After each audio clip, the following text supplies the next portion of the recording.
From JBS Studios in Greater New York, this is the JBS News Update with Teisha Bader. I'm Teisha Bader with the JBS News Update for Thursday, February the 6th, 2025. 2 Israeli soldiers were killed in an accident in Gaza last night. 8 others were wounded when a crane used by the IDF collapsed, killing 21-year-old Sergeant First Class in Reserve Nadav Cohen and 20-year-old Staff Sergeant Nachman Rafael Ben Ami. The IDF is investigating the incident. Well, more now on the comments made by U.S. President Donald Trump as he addressed a joint press conference Tuesday night alongside Israeli Prime Minister Benjamin Netanyahu in Washington. Specifically, the president's comments regarding the United States taking over Gaza and relocating the Palestinians who live there to other countries. U.S. officials yesterday said the plan of relocating the residents of Gaza was not a permanent one and would not require boots on the ground. White House Press Secretary Carolyn Leavitt was asked about Trump's remarks in a press briefing yesterday. He has made it very clear, he's been very vocal, that he expects our partners in the region, particularly Egypt and Jordan, to accept Palestinian refugees temporarily so that we can rebuild their home. U.S. Secretary of State Marco Rubio, speaking to the press in Guatemala, answered a question about Trump's Gaza plan as well, regarding the U.S. stepping in. So in the interim, obviously, people are going to have to live somewhere while you're rebuilding it. It is akin to a natural disaster. So what he's very generously has offered is the ability of the United States to go in and help with debris removal, help with munitions removal, help with reconstruction, the rebuilding of homes and businesses and things of this nature, so that then people can move back in. But in the meantime, they'll have to live somewhere. Netanyahu, meanwhile, continues to meet with U.S. officials in Washington this week.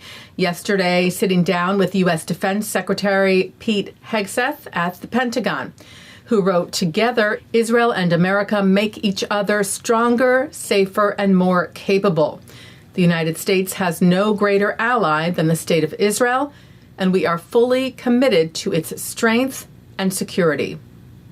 Today, the Prime Minister met with senior senators from both sides of the aisle on Capitol Hill, sitting down with Republican Senator Lindsey Graham and Democratic Senator Richard Blumenthal. The Prime Minister then met with Senate Intelligence Committee Chairman Tom Cotton. Israel's Deputy Minister of Foreign Affairs, Sharon Haskell, is also in Washington this week, and she met today, she wrote, with Massad Bolos, Trump's nominee for Senior Advisor on Arab and Middle Eastern Affairs.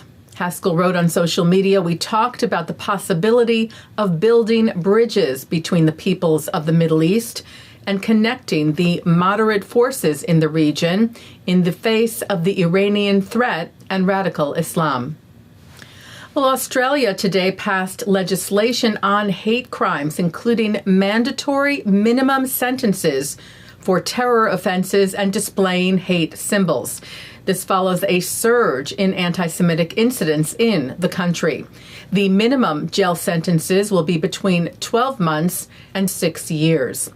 Prime Minister Anthony Albanese was cited telling Sky News, "I want people who are engaged in anti-Semitism to be held to account, to be charged, to be incarcerated."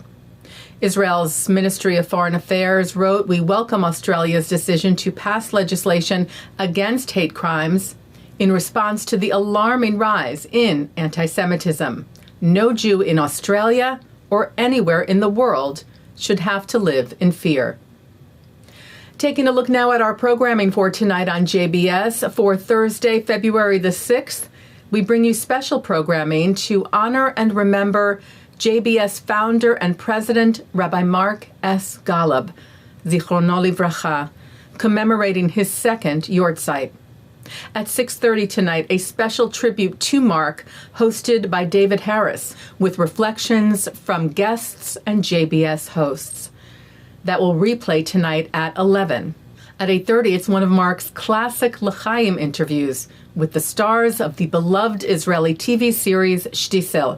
That's followed by his interview with Matisyahu. Then at 10:30, it's a replay of the news. And that's the JBS News Update for Thursday, February the 6th, 2025. I'm Teisha Bader. Am Yisrael Chai.